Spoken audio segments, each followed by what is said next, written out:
Ahoy, my friends, Ryder here, and welcome back to another Final Fantasy VII Ever Crisis video. Today, I'm jumping into the Blitzrad event, and I'm going to be taking you guys on a run through the EX3 boss, and I'm going to be showing you guys a way to beat it. Honestly, it's not too terrible. I'm going to show you guys a team that is under the recommended power of 300,000. As you can see here, I am at 295,000, and I'm going to be running Tifa, Aerith, and Zack today.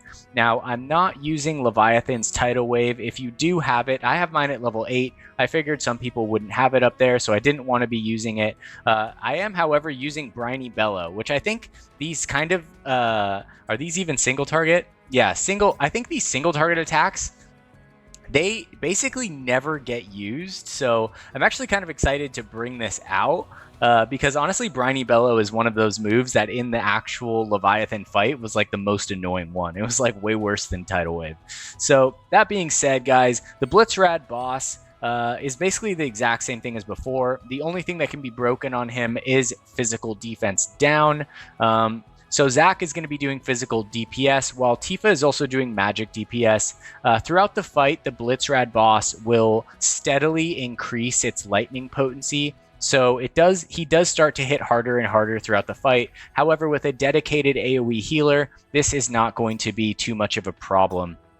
Now, for my team going into this, I am running Tifa as a water magic DPS, Aerith as a buffer / healer, and Zack as a imperiler / physical DPS. To quickly go over the front end of the build, Tifa's running her water arcanum, dolphin blow is the limit break. I do have the bunny gloves here at OB5, the feather gloves here at OB1.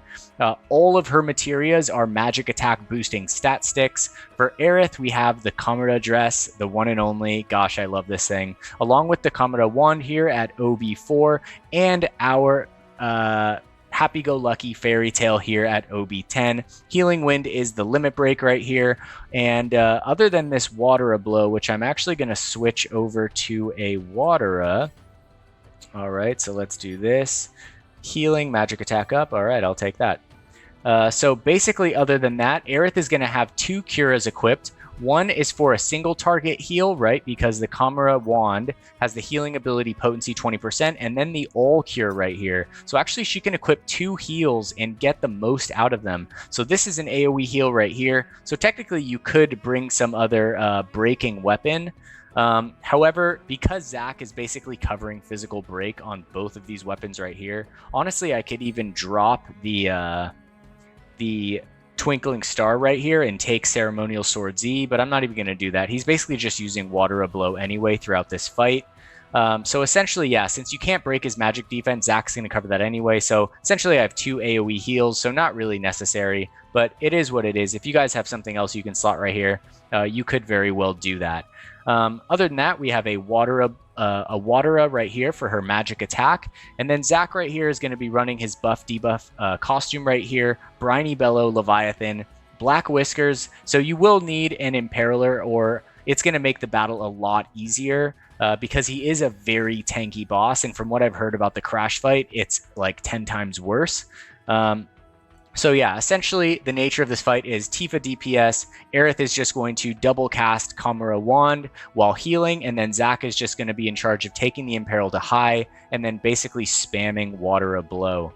Now to jump into the back end of each of the characters here, Tifa is sitting at 99k power, 8.3k HP, 4.9k magic attack. She's got 118 physical defense and 109 magic defense. Her R abilities are going to be highlighting magic attack at 7, water potency at 4, magic ability potency at 5, and then she does have the magic attack to all allies. Her sub-weapons are going to include the Orthodox Raven for HP water potency, the Protector's Blade for magic attack all allies and magic ability potency, and the Sun Umbrella right here for the magic attack magic ability potency.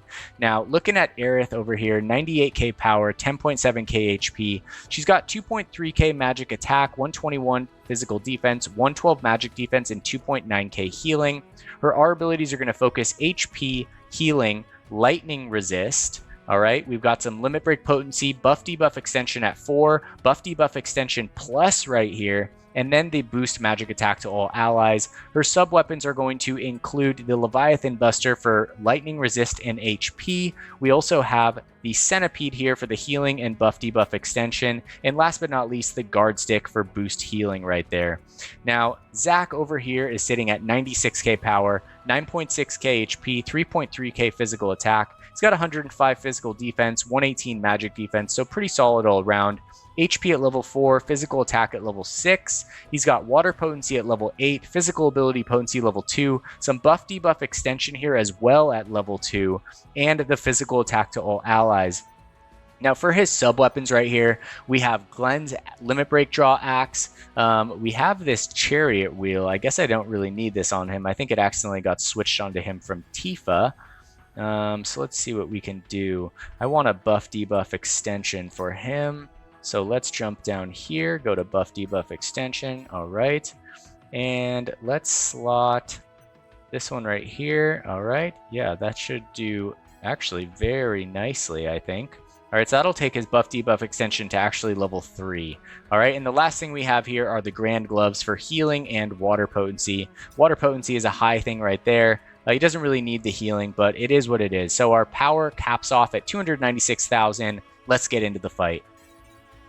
Honestly, I thought this one would be a little bit tougher based on how easy the EX2 was, but from what I'm understanding, the DPS check on the Crash fight is just absolutely insane, guys.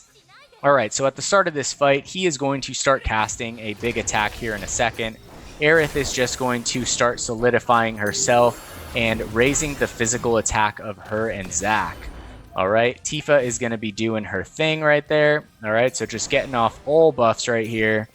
Alright, there we go. And just basically setting ourselves up to do as much damage as possible here when he gets off his first plasma roller.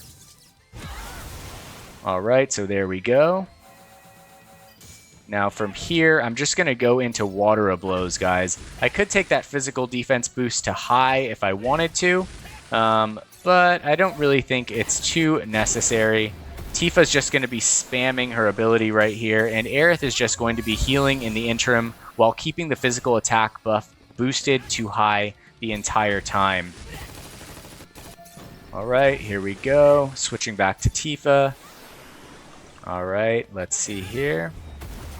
Alright, so I'm going to recast Spiritual Harmony here. Zack is going to re-up the Swirl Drop. Tifa is going to continue doing as much damage as possible.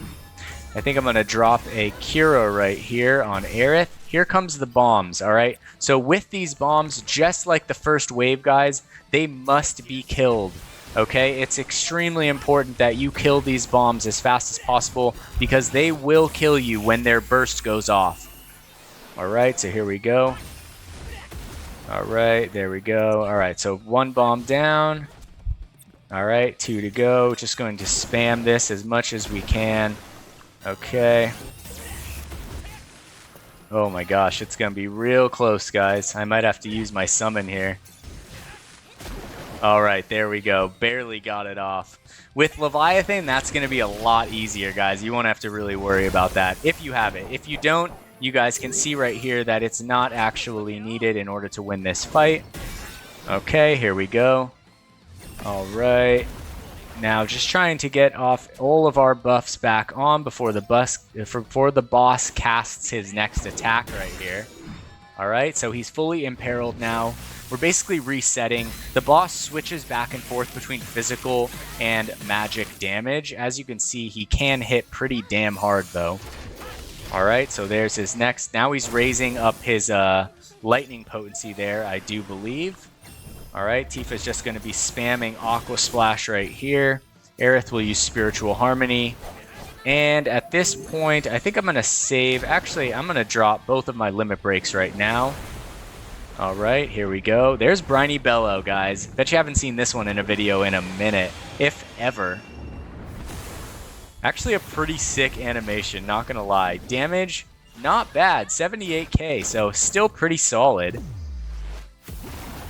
Alright, especially in comparison to Tifa's attack right there, which only did like, what, 24,000? Alright, so here comes the Plasma Roller. Definitely still hitting pretty hard, but at this point in time, I'm just going to be spamming damage. Alright, let's see. I'll switch over to Tifa. She'll drop Aqua Splash, and Aerith is going to go for a heal. But as you guys can see, the fight is not terrible. If you look, his lightning potency has increased right here, so it does steadily increase throughout the fight. Just something to keep in mind if you don't have that much DPS is he's just going to get stronger and stronger as you go. Alright, there we go. 1 physical attack buff down. Here comes 2. Zack is looking pretty solid, and I'm pretty sure this is about to be the fight right here. There we go. Alright guys, so that is going to conclude the EX3 Blitzrad Fight. As is the case with all my videos, if you guys don't have quite this setup or a completely different one and you guys have questions, drop a comment. If you guys check back on any of my videos, I answer all the comments as best I can, and I will help you get through this fight. I promise you, most of you guys have accounts that can definitely do it. That way you can get in there, get those 200 crystals, and get out of this event and get into the next summer event. That being said, if you guys enjoyed this guide today, don't forget to drop a like and subscribe to the channel for more future Final Fantasy VII Ever Crisis content. Hope you all have a wonderful night, take care, and peace.